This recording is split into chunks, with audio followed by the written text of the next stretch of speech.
ট্রেনে আপনারা একদিন না একদিন হলেও সফর করেছেন, রিজার্ভেশন করেছেন কিংবা স্লিপার বগিতে করেছেন।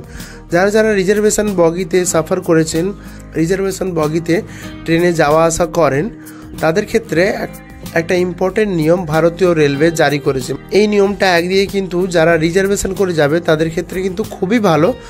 দেখবেন অনেকে আবার রিজার্ভেশন যখন করেন অনেকে দেখবেন যখন রিজার্ভেশন করেন তখন টিকিট কাটার সময় যদি আপনি অনলাইনে কাটেন কিংবা আপনি কাউন্টারে কাটেন, দেখবেন ওয়েটিং থাকে। ধরুন ওয়েটিং 50, 60, 70 যাই হোক থাকুন, ধরুন আপনার ওয়েটিং 60, 70 আছে, ট্রেনটা ধরুন আপনার কালকে আছে, তো অটোমেটিক সেরকম সিচুয়েশনে কী হয়, যখন চার্ট ছাড়ে, ট্রেন ছাড়ার 4 ঘন্টা আগে, তখন যদি আপনার টিকিট কনফার্ম না হয়, ওয়েটিং রয়ে যায়, তো সেক্ষেত্রে দেখবেন আগে কি হতো, আপনারা অনলাইনে টিকিট কাটলে টিকিটটা 4 ঘন্টা আগে অটোমেটিক ক্যান্সেল হয়ে যাবে, 2-3 দিন 4 দিনের মধ্যে আপনার অ্যাকাউন্টে টাকা ফেরত চলে আসবে।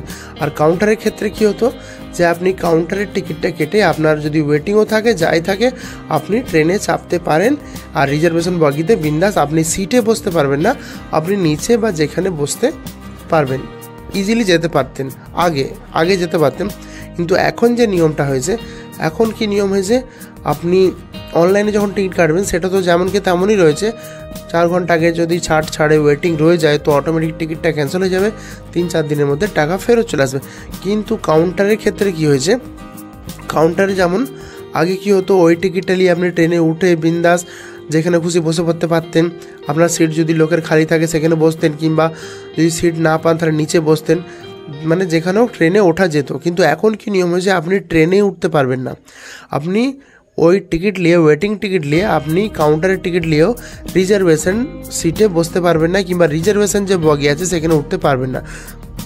ঠিক আছে বন্ধুরা, আপনার জেনারেল বগিতে আপনাকে যেতে হবে, আপনাকে ক্যান্সেল করাতে হবে, আপনাকে দেখতে হবে যে টিকিটটার ওয়েটিংটা কতটা আসছে, সেটা আপনাকে কাউন্টারে যেয়ে জেনে নিতে হবে। যদি ওয়েটিং রয়ে যায় তো আপনাকে ওটা ক্যান্সেল করিয়ে সেটা আপনারা টাকা পেয়ে যাবেন ইজিলি ওখান থেকে। ঠিক আছে বন্ধুরা, তো আগে কি হতো, আপনার সে ওয়েটিং টিকিট নিয়ে ট্রেনে রিজার্ভেশনে উঠতে পারতেন, কিন্তু এখন সে নিয়ম পাল্টে গেছে, রিজার্ভেশনে উঠতে পারা যাবে না। যদি বাই চান্স ভুল করে উঠেও পড়েন ওই টিকিট নিয়ে, তো আপনাকে অনেক পেনাল্টি দিতে হবে।